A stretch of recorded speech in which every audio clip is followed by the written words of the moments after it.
and yet they feel, forced to be on display, and I really honestly don't know what kind of interaction can go on, because your eye can't help but fall on somebody's bits when they're kind of lodged in your face. It's not about scrutiny, it's about being accepted and about being made to feel okay and fine and whole and adequate, and nothing in society wants to make us feel that way, because if we feel okay and fine and whole and adequate, we don't need our consumeroid obsessions, we don't need shopping malls, we don't need to shop instead of being with friends, we don't need to be afraid about wanting to meet people, wanting to be close to others, wanting to take a chance on affection or intimacy, because we're not encouraged to feel whole, because a fractured human being is much more malleable. They can be sent to war, they can be forced to buy goods they don't want, they can be forced to hate other people. They really have no investment in hating.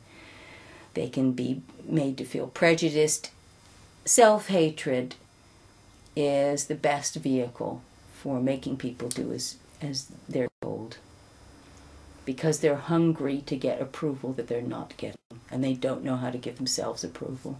I think the terms erotica and pornography are going to at some point have to be,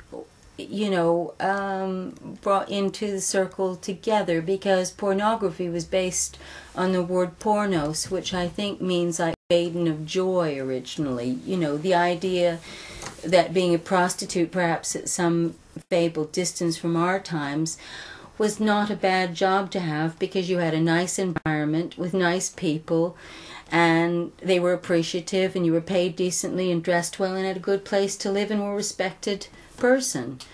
We can all get along in a job like that, but of course it's intimate by nature, and the distancing effect of a person paying someone else to use their body in these times, because we're all commoditized.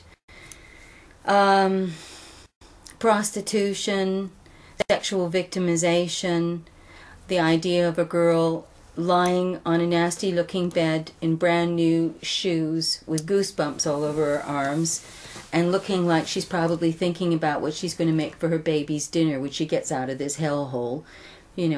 I've rarely been able ever to look at pornographic pictures. I mean, it's not the fact of actually what's going on, but I do believe that if people are having kind of a fun time, that it will come across, and if they're not, you can really pick it up. I still carried that belief that anything can be bejeweled, anything can be exquisite, anything, if seen with the right eyes, is as miraculous as the seer's ability to see.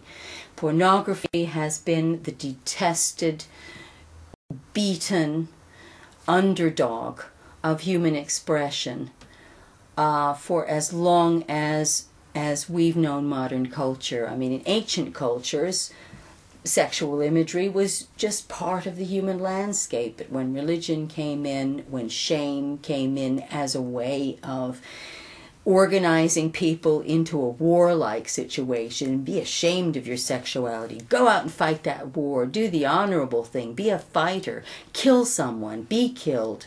That's what it's about. It's an old man's game, and so is power pornography. There are stories about power plays. There are stories about cruelty. There are bad people in Lost Girls, but they are people who are messed up. There are people who they're hurting themselves as much as anyone else. We mean it as a panacea. We want people to feel better about themselves. We want everyone to feel better about themselves. We are all very shy. We are all worried. If we are presenting our genuine selves, we all in that moment have the possibility of being very badly hurt. And it's not a kind of hurt you can really discuss with people when you feel that you've been sort of humiliated on such a level of vulnerability. And it's really the opposite of this sort of swaggering, self-assured monster that the mystery viewer of pornography wants to see themselves as. A lot of times in pornography it's through the eyes of the victor, but this is actually through the eyes of the people who've experienced these things. So it's, you know, it's a different kind of footstep, it's a different kind of journey. All of society seems to be concentrating on the brittle, minuscule, almost wafer-thin veneer of what's going on.